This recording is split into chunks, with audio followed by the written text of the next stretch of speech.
সুপ্রিয় শিক্ষার্থীরা, মাহে রমজানের শুভেচ্ছা। অনলাইন ক্লাসে তোমাদের স্বাগতম। আসসালামু আলাইকুম। আমি শামিমা আক্তার, সিনিয়র শিক্ষক, Nawab Habibullah model school and college. আজকে আমি নবম ও দশম শ্রেণীর পৌরনীতি ও নাগরিকতার বিষয় নিয়ে আলোচনা করব।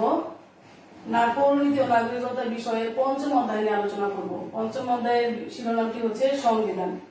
আজকে আমি যে বিষয়গুলো নিয়ে আলোচনা করব তা হচ্ছে লিখিত সংবিধানের বৈশিষ্ট্য, অলিখিত সংবিধানের বৈশিষ্ট্য, উত্তম সংবিধানের বৈশিষ্ট্য। এই বিষয়গুলো আলোচনা করার পর তোমরা যে বিষয় সম্পর্কে ধারণা লাভ করবে তা হচ্ছে লিখিত সংবিধানের বৈশিষ্ট্য ব্যাখ্যা করতে পারবে, অলিখিত সংবিধানের বৈশিষ্ট্য ব্যাখ্যা করতে পারবে, উত্তম সংবিধানের বৈশিষ্ট্য বিশ্লেষণ করতে পারবে। প্রথমে আমরা লিখিত সংবিধান নিয়ে আলোচনা করব। গত ক্লাসে আমি সংবিধান নিয়ে আলোচনা করেছিলাম, সংবিধানের ধারণা তোমাদের প্রদান করেছিলাম এবং এর উপর ভিত্তি করে তোমাদের একটি বাড়ির কাজও ছিল। আশা করি বাড়ির কাজটি কমপ্লিট করেছো। সংবিধান সম্পর্কে যখন আলোচনা করেছিলাম তখন তোমরা ধারণা পেয়েছো যে সংবিধান হচ্ছে একটি রাষ্ট্রের দলিল। একটা রাষ্ট্রের পরিচালনার যত নীতি নিয়ম কানুন আছে তা সংবিধানে লিপিবদ্ধ থাকে। তো আজকে আমরা প্রথমে লিখিত সংবিধানের বৈশিষ্ট্য নিয়ে আলোচনা করব। লিখিত সংবিধানের 1 নম্বর বৈশিষ্ট্য হচ্ছে সুস্পষ্টতা। লিখিত সংবিধান হচ্ছে স্পষ্ট, কারণ এখানে অধিকাংশ বিষয়গুলোই এখানে লিখিত থাকে, তাই এর ধারা সম্পর্কে জনগণের সুস্পষ্ট ধারণা জন্মে। স্থিতিশীলতা। লিখিত সংবিধানের একটি বৈশিষ্ট্য হচ্ছে স্থিতিশীলতা। লিখিত সংবিধানের মধ্যে ধারাগুলো লিখিত থাকে বলে এটা স্থিতিশীল, কারণ এটা সহজেই পরিবর্তন করা যায় না।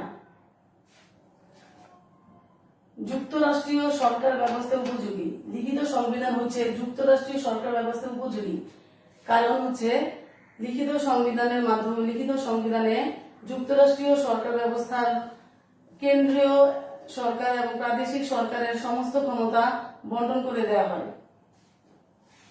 শাসক ও জনগণের সম্পর্ক। লিখিত সংবিধানের সকল ধারাগুলো এখানে লিখিত থাকে। লিখিত সংবিধানের মধ্যে শাসকের ক্ষমতা এবং জনগণের অধিকারগুলো, জনগণ কি কি অধিকার ভোগ করবে তা এখানে লিপিবদ্ধ থাকে, তাই শাসক এবং জনগণ নিজেদের ক্ষমতা এবং অধিকার সম্পর্কে সচেতন হয়। তো লিখিত সংবিধানের বৈশিষ্ট্যগুলো হচ্ছে সুস্পষ্টতা, স্থিতিশীলতা, যুক্তরাষ্ট্রীয় সরকার ব্যবস্থায় উপযোগী, শাসক ও জনগণের সম্পর্ক।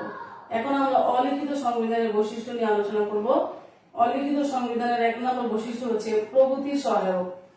সমাজ সর্বদা প্রগতির দিকে ধাবিত হচ্ছে, সমাজ প্রতিনিয়ত পরিবর্তিত হচ্ছে, তাই অলিখিত সংবিধান সমাজ পরিবর্তনের সাথে সাথে এর উপর ভিত্তি করে সহজেই পরিবর্তন করা যায়, তাই এটা প্রগতির সহায়ক। জরুরি প্রয়োজনে সহায়ক। অলিখিত সংবিধান যেহেতু সময়ের প্রয়োজনে জরুরি প্রয়োজন মেটাতে পরিবর্তন করা যায়, তাই বলা হয় যে এটা জরুরি প্রয়োজনে সহায়ক। বিপ্লবের সম্ভাবনা কম।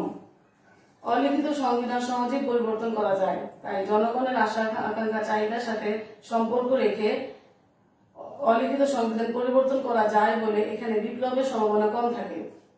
বিবিধ। যুক্তরাষ্ট্রীয় সরকার ব্যবস্থায় অলিখিত সংবিধান উপযোগী নয়, কারণ হচ্ছে এখানে এই সংবিধানের অধিকাংশ ধারাগুলি অলিখিত থাকে, তাই অনেকের কাছে এটা সুস্পষ্ট নয়। এখন আমরা অলিখিত সংবিধানের যে বৈশিষ্ট্যগুলি নিয়ে আলোচনা করলাম তা এক নজর আবার একটু দেখব। 1. প্রগতি সহায়ক। 2. জরুরি প্রয়োজনে সহায়ক। 3. বিপ্লবের সম্ভাবনা কম। 4. বিবিধ। এখন আমরা উত্তম সংবিধানের বৈশিষ্ট্যগুলো নিয়ে আলোচনা করব। উত্তম সংবিধানের 1 নম্বর বৈশিষ্ট্য হচ্ছে সুস্পষ্ট।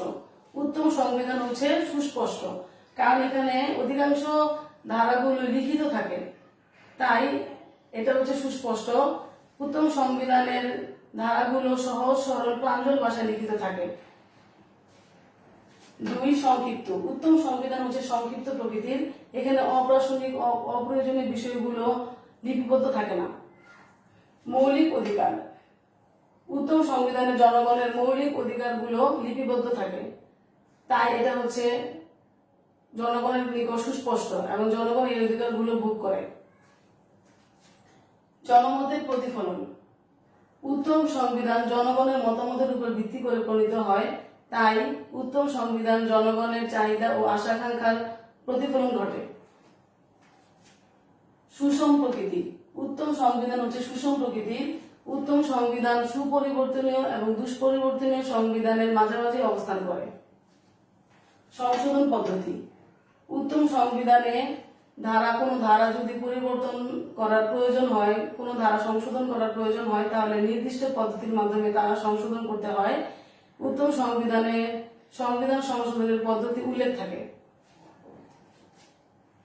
রাষ্ট্র পরিচালনার মূলনীতি। উত্তম সংবিধানে রাষ্ট্র পরিচালনার মূলনীতিগুলো লিপিবদ্ধ থাকে, তাই এটা জনগণের নিকট সুস্পষ্ট। আর জনকল্যাণকামী। উত্তম সংবিধান হচ্ছে জনকল্যাণকামী। এক্ষেত্রে আমরা দার্শনিক রুশোর একটি মত উল্লেখ করতে পারি। দার্শনিক রুশো বলেছেন, যে আইনে জনগণের কল্যাণ নাই সেটা উত্তম সংবিধান নয়। তাহলে উত্তম সংবিধানের বৈশিষ্ট্যগুলো হচ্ছে সুস্পষ্ট, সংক্ষিপ্ত, মৌলিক অধিকার, জনমতের প্রতিফলন, সুষম প্রকৃতির, সংশোধন পদ্ধতি, রাষ্ট্র পরিচালনার মূলনীতি, জনকল্যাণকামী।